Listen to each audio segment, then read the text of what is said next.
Hey guys, welcome back. What I have here is a blower motor or fan for the HVAC system in a 2011 Honda Fit or GE8 platform.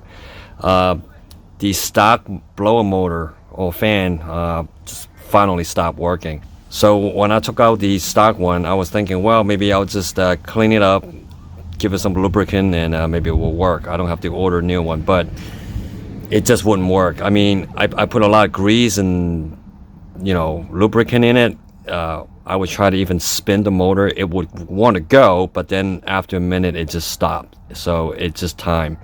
So Honda OEM wanted $300 for the fan, and I was like, no, there's no way in hell I'm paying $300 for it. So I went online to RockAuto.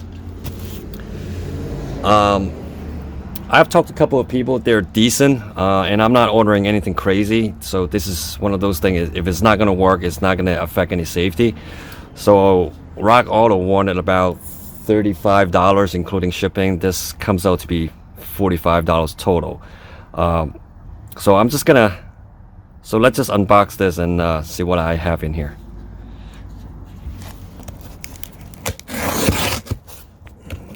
And again, I'm by myself. I gotta do this one hand.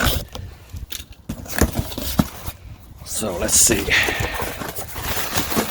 There's a receipt, bubble wrap. So here's the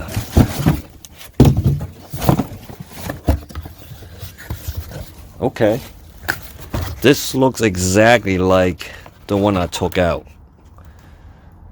Almost exactly. I think it's exact the same thing. So I'm gonna go try to put this on and make sure it works, and we'll go from there.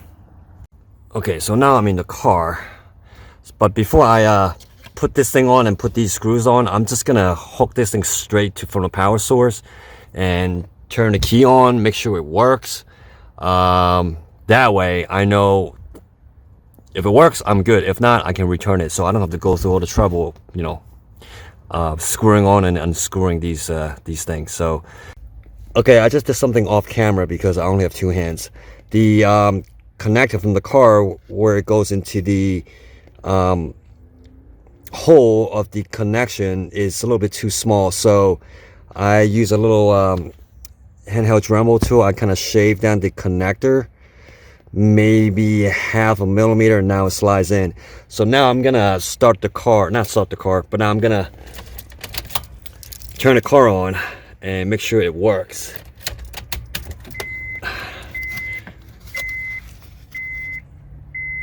Okay, so I'm gonna turn on one.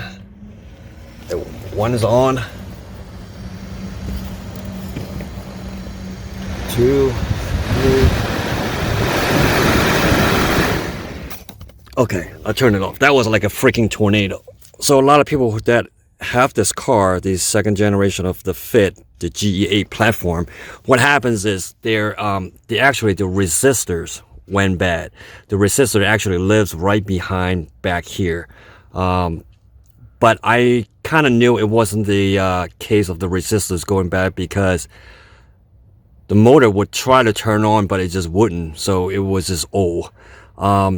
So as you saw, when I was turning up the speed from 1 to 4, they vary, so they're fine.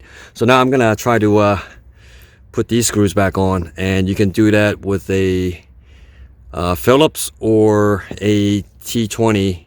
Okay, you probably can't see them, but 3 screws are in. There's one here, one back here, and one right here. So all 3 are in. So now, if I turn the fan on, oh yeah, there's this whining noise, but you know what? It works. The car is all, I don't really care. It works.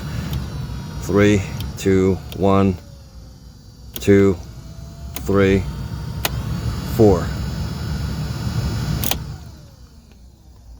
This is the old one, and it's all nasty and all kinds of crust and dust in it, so it's gonna go.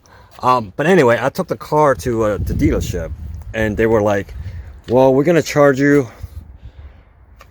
$150 for a diagnostic fee, and then we'll go from there. And they were like, we're gonna give you a discount for the labor and all that. I was like, you gotta be out of your mind. So sometimes you just gotta fix things yourself. If you can do it, you will save a lot of money. I think this probably saved me $300.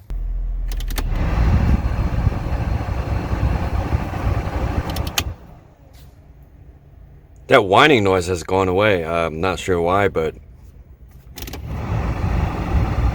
it sounds normal. Yeah, I'm pretty happy for $45. Do it yourself, and you shouldn't have to spend $200, $300, even $400 on on these things, and the dealership just gonna rip you off. I mean, I understand they have to make their money, but charging somebody $150 diagnostic fee, I don't think that's right. So this car has over 228,000 miles, so that's another reason I'm not gonna spend too much money on it. But yeah, I'm pretty happy with this. So thanks for watching, guys, and until next time, take care of yourself. Be well.